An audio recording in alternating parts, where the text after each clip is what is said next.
Hello दोस्तों, स्वागत आप सभी का। आशा करते हैं आप सभी लोग स्वस्थ और मस्त होंगे और अपना ख्याल और अपनी पढ़ाई अच्छे से कर रहे होंगे। और हिंदी का संपूर्ण पाठ्यक्रम जो इस सीरीज़ में चलाया जा रहा है, तो यूपीएसआई 2025 की इस श्रृंखला जो चल रही है उसमें से वर्णमाला हो चुका है और विराम चिन्ह हो चुके हैं, संज्ञा हो चुकी है, संज्ञा में लिंग वचन कारक हो चुके हैं और अब सर्वनाम का पहला चैप्टर हो चुका है और दूसरा चैप्टर आज होने वाला है, जिसमें से पहला प्रश्न कुछ इस प्रकार है। आप लोग देखिए, उसके बाद आंसर कीजिए। पहला प्रश्न क्या है, देखो।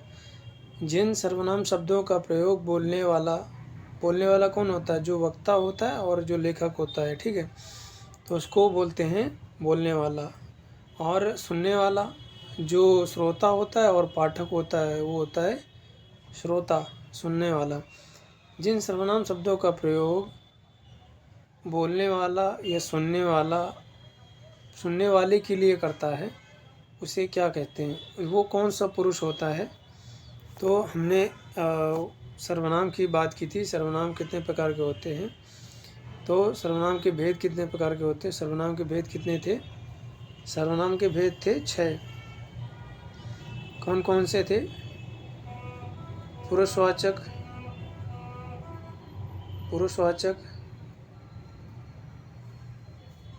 ये पहला था। दूसरा था निश्चयवाचक, निश्चय। तीसरा अनिश्चयवाचक, अनिश्चयवाचक।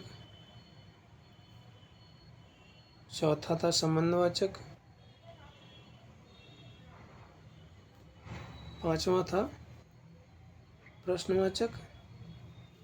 छठवां था निजवाचक। ठीक है, तो जो ये पहला था पुरुषवाचक, उसमें पुरुषवाचक के 3 भेद थे। कौन कौन से थे? एक था उत्तम पुरुष, मध्यम पुरुष और अन्य पुरुष, 3 थे। तो उत्तम पुरुष में कौन आ जाता है? मैं, हम, यानी कि स्वयं के लिए। और मध्यम के लिए दूसरे के लिए, यानी कि सुनने वाले के लिए। सुनने वाले कौन होते हैं? तुम, तू, तुम। और जो हमसे उम्र में बड़े हैं उनको हम आप से संबोधित करते हैं। और अन्य वे, ये, वे, कोई तीसरा व्यक्ति हो सकता है। ठीक है, तो उनमें से पुरुषवाचक में से ये 3 उनके प्रकार थे। उनमें से बताओ कि जिन सर्वनाम शब्दों का प्रयोग बोलने वाला कौन होगा? व्यक्ति होगा, वक्ता, लेखक हो सकता है। सुनने वाला जो होगा श्रोता, पाठक के लिए करता है। तो बोलने वाले की यानी कि पहले व्यक्ति की दूसरे व्यक्ति से संबंध बताया जा रहा है, तो मध्यम पुरुषवाचक हो जाएगा। ऑप्शन नंबर 20 का करेक्ट आंसर हो जाएगा। उत्तम पुरुष में स्वयं के लिए बात होती है, ठीक। अन्य पुरुष में किसी तीसरे के लिए बात होती है, ठीक है, तो इसी भी नहीं होगा। ऑप्शन नंबर डी भी गलत है। बढ़ते हैं अगले प्रश्न की ओर। अगला प्रश्न क्या है, देखो। अगला प्रश्न है, तू, तुम, आपका प्रयोग डैश किस पुरुष के लिए किया जाता है? तो अभी हमने डिस्कस किया था कि पुरुषवाचक सर्वनाम के 3 प्रकार होते हैं, उत्तम पुरुष, मध्यम पुरुष और अन्य पुरुष। तो जो उत्तम पुरुष था उसमें मैं और हम का, हम, हमारे का प्रयोग होता है, यानी स्वयं के लिए प्रयोग होता है। और तू, तुम, आपका दूसरे के लिए होता है, यानी मध्यम पुरुष के लिए होता है। ठीक है, तो इनमें से कौन सा ऑप्शन सही हो जाएगा? उत्तम होगा क्या? नहीं। अन्य होगा क्या? नहीं। तीसरा मध्यम हो जाएगा, ये इसका करेक्ट आंसर हो जाएगा। विलोम नहीं हो सकता, ठीक। तो ये चीज़ ध्यान रखना। बढ़ते हैं अगले प्रश्न की ओर। अगला प्रश्न क्या है, देखो। अगला प्रश्न है, जिन सर्वनाम शब्दों का संबंध वक्ता और श्रोता से ना होकर किसी अन्य से हो। ये चीज़ नोट करने वाली है कि जिन सर्वनाम शब्दों का प्रयोग वक्ता और श्रोता से ना होकर किसी तीसरे के लिए हो, यानी कि तीसरे के लिए बात हो रही है, अन्य के लिए बात हो रही है। तो पुरुषवाचक सर्वनाम में जो 3 प्रकार थे, एक था उत्तम, एक था मध्यम। उत्तम में था स्वयं के लिए, मध्यम में था दूसरे के लिए, और अन्य में था कि वो किसी तीसरे के लिए, यानी किसी अन्य के लिए बात हो रही है। ठीक है, तो अन्य के लिए बात होती तो कौन से पुरुषवाचक होते हैं? तो इसमें बताओ कौन से होते हैं। तो इसमें कौन सा उत्तम पुरुष होते क्या? बिल्कुल नहीं, हो नहीं सकते। उत्तम पुरुष तो स्वयं के लिए होता है, मैं और हम। तो ये गलत हो जाएगा,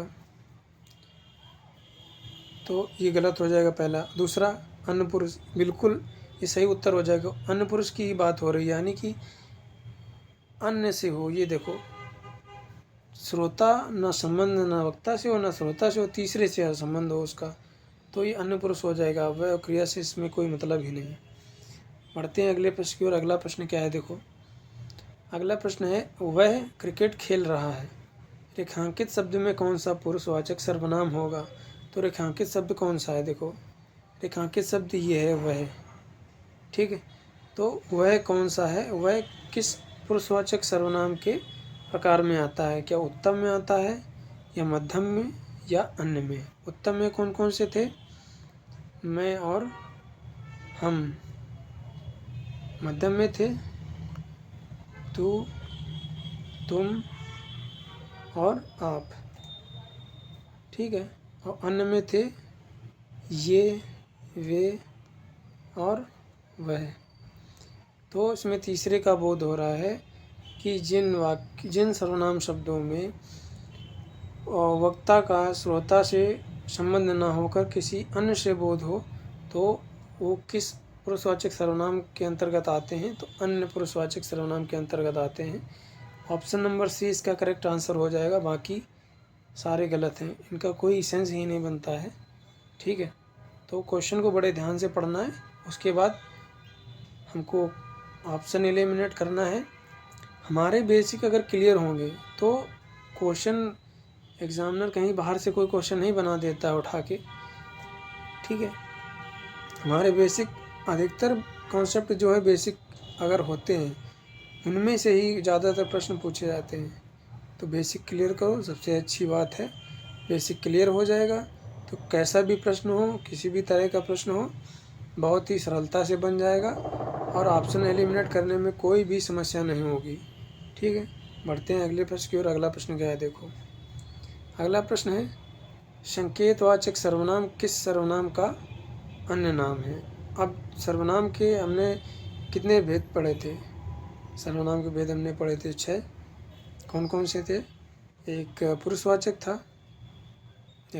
था, दूसरा निश्चयवाचक, तीसरा अनिश्चयवाचक, चौथा संबंधवाचक, पांचवा कौन था? प्रश्नवाचक, छठवां निजवाचक।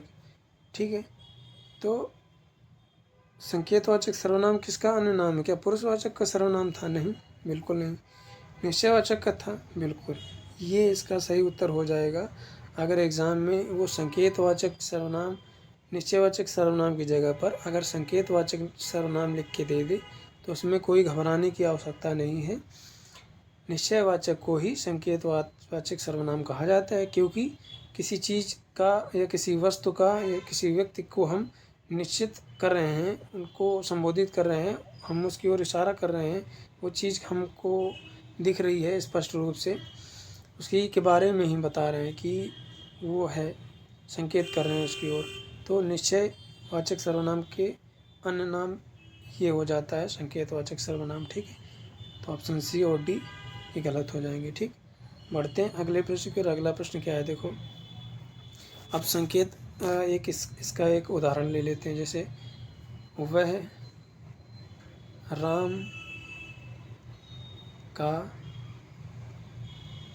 राम की कलम है, ये ले लेते हैं, कलम है। ठीक है, तो अब कलम किसकी? राम की। तो ये निश्चय कर रहा है ना, संकेत बता रहा है कि कलम किसकी है? कलम राम की है। तो ये हमको इसका निश्चितता का बोध हो रहा है ना, निश्चय का बोध हो रहा है। तो यहाँ पे संकेतवाचक सर्वनाम या फिर निश्चयवाचक सर्वनाम हो जाएगा। ठीक, बढ़ते हैं अगले प्रश्न की ओर। अगला प्रश्न क्या है देखो। अगला प्रश्न है, जो सर्वनाम शब्द किसी व्यक्ति अथवा वस्तु की ओर निश्चय पूर्वक संकेत करें। ये बड़े ध्यान से पढ़ने की जरूरत है कि जो सर्वनाम शब्द किसी व्यक्ति या वस्तु की ओर निश्चय पूर्वक संकेत करें, उनके लिए कौन सा सर्वनाम का प्रयोग होता है? तो अगर अभी हमने बताया था 5वें प्रश्न में कि निश्चय पूर्वक यानी कि संकेत करें उनकी ओर, किसी व्यक्ति या वस्तु की ओर, तो वो निश्चयवाचक सर्वनाम हो जाते हैं। ठीक, ऑप्शन नंबर ए इसका करेक्ट आंसर हो जाएगा। पुरुष संबंध और निज का इसका कोई संबंध नहीं है। ठीक है, तो इसका करेक्ट ऑप्शन ए हो जाएगा। पढ़ते हैं अगले प्रश्न की और। अगला प्रश्न क्या है देखो। अगला प्रश्न है, देखो बाहर कोई आया है। तो अब ये पूछ रहा है, देखो बाहर कोई आया है, तो रेखांकित शब्द सर्वनाम किस सर्वनाम का बोध करा रहा है? रेखांकित शब्द क्या है? कोई। रेखांकित शब्द क्या है? कोई। तो कोई ये तो निश्चित नहीं हो रहा है ना कि कौन है, लेकिन कोई तो आया है, यानी कि कोई व्यक्ति हो सकता है। तो निश्चितता का बोध करा रहा है या अनिश्चितता का बोध करा रहा है? किसका बोध करा रहा है? तो क्या है? कोई आया है। कोई शब्द क्या है? निजवाचक है क्या? नहीं, ये गलत हो जाएगा। प्रश्नवाचक क्या प्रश्न पूछ रहा है? बिल्कुल नहीं, ये भी गलत हो जाएगा। अब कोई आ रहा है निश्चित नहीं हो पा रहा है ना। आया है ये तो पता है, कोई ना कोई आया होगा, लेकिन हमको उसकी व्यक्ति कोई वस्तु का हमको निश्चितता का बोध नहीं हो रहा है कि वही व्यक्ति ही है या फिर कोई वस्तु है। तो कोई हमको अनिश्चितता का बोध करा रहा है, हमको उसके बारे में बिल्कुल भी पता नहीं चल रहा है, कोई भी जानकारी नहीं मिल रही, लेकिन पता चला है कि आया है कोई ना कोई। तो ये अनिश्चयवाचक हो जाएगा सर्वनाम, अनिश्चयवाचक सर्वनाम हो जाएगा इसका करेक्ट आंसर। ठीक है, संबंधवाचक नहीं होगा। ठीक है, पढ़ते हैं अगले प्रश्न की ओर। अगला प्रश्न क्या है देखो। अगला प्रश्न है, यह है वह शब्द किसी डैश वस्तु की ओर संकेत करते हैं। तो यह वह से क्या मतलब है? यानी कि यह से मतलब है यह राम की पुस्तक है। पुस्तक है। तो यह क्या है? ये राम की पुस्तक है। पुस्तक किसकी? राम की। तो यह किसका संकेत कर रहा है? पुस्तक की ओर, यानी ये राम की पुस्तक है, तो इसकी ओर हमको संकेत यानी कि निश्चितता का बोध करा रहा है। तो यह वह शब्द किस वस्तु की ओर संकेत करते हैं? तो निश्चित वस्तु की ओर संकेत करते हैं कि यह व्यक्ति, यह वस्तु, वह व्यक्ति, वह वस्तु। तो ऑप्शन नंबर ए इसका करेक्ट आंसर हो जाएगा। अनिश्चित प्रश्न और इनमें से कोई नहीं, सारे गलत हो जाएंगे। ठीक है, बढ़ते हैं अगले प्रश्न की ओर। अगला प्रश्न क्या है देखो। अगला प्रश्न है, ऐसे सर्वनाम शब्द जिनसे किसी व्यक्ति अथवा वस्तु का निश्चित बोध न हो। ऐसे सर्वनाम शब्द जिनसे किसी व्यक्ति अथवा वस्तु का निश्चित बोध न हो। तो कौन से सर्वनाम होते हैं? जो ऐसे व्यक्ति या वस्तु जिनसे निश्चितता का बोध होता है, तो वो कौन से होते हैं? तो वो निश्चयवाचक यानी कि संकेतवाचक सर्वनाम होते हैं। और जस्ट इसका अपोजिट हो जाएगा कि जिन ऐसे सर्वनाम जिनसे किसी व्यक्ति या वस्तु की निश्चितता का बोध ना हो, तो वो कौन होंगे? अनिश्चयवाचक हो जाएंगे, जिनकी हमको निश्चितता का बोध ही नहीं हो रहा है। तो उत्तम पुरुष या मध्यम पुरुष ये गलत हो जाएगा। तो इसमें अनिश्चयवाचक सही हो जाएगा इसका करेक्ट आंसर। ठीक है, ये चीज़ ध्यान रखना। जब ये अगर अनिश्चयवाचक सर्वनाम की परिभाषा दी जाए तो पूछ सकता है कि ऐसे सर्वनाम शब्द जिनसे किसी व्यक्ति या वस्तु की निश्चितता का बोध हो, तो निश्चयवाचक हो जाएगा। तो ऐसे सर्वनाम शब्द जिनसे किसी व्यक्ति या वस्तु की निश्चितता का बोध ना हो, ये चीज़ बोध ना हो या बोध हो, वो चीज़ ध्यान रखना। अगर पूछा है बोध हो तो निश्चयवाचक यानी संकेतवाचक लगा देना, अगर बोध ना हो तो अनिश्चयवाचक लगा लेना। ठीक, ये चीज़ याद रखना। बढ़ते हैं अगले प्रश्न की ओर। अगला प्रश्न क्या है देखो। अगला प्रश्न है, जो सो जैसा वैसा डैश सर्वनाम का बोध कराते हैं। तो जो सो जैसा वैसा, जैसे तो एक सेंटेंस ले लेते हैं, उदाहरण से ज़्यादा समझ में आ जाएगा। जैसे जो सोएगा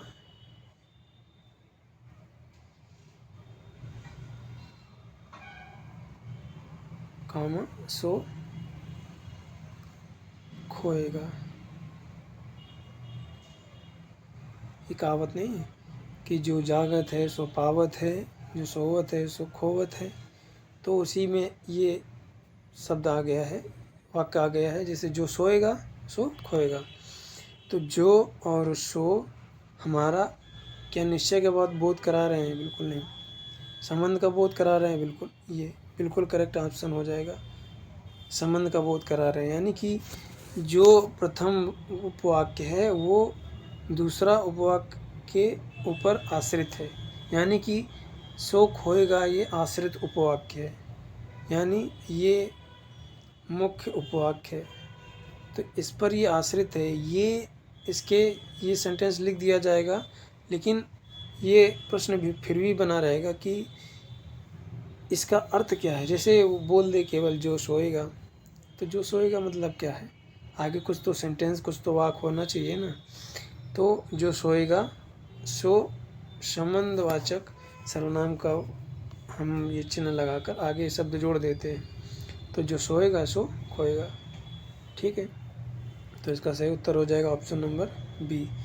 तो आज की कक्षा आप लोगों को कैसे लगी, आप लोग कमेंट में ज़रूर बताइए, और आशा करते हैं आप सभी लोग को ये कक्षा पसंद आ रही होगी। और मिलते हैं कल की कक्षा में। कल भी सर्वनाम आगे जो बच्चे हैं सर्वनाम वो कराए जाएंगे। तब तक आप लोग खुश रहिए, मस्त रहिए और खूब अच्छे से पढ़ाई कीजिए, और मिलते हैं अगली कक्षा में। तब तक के लिए धन्यवाद।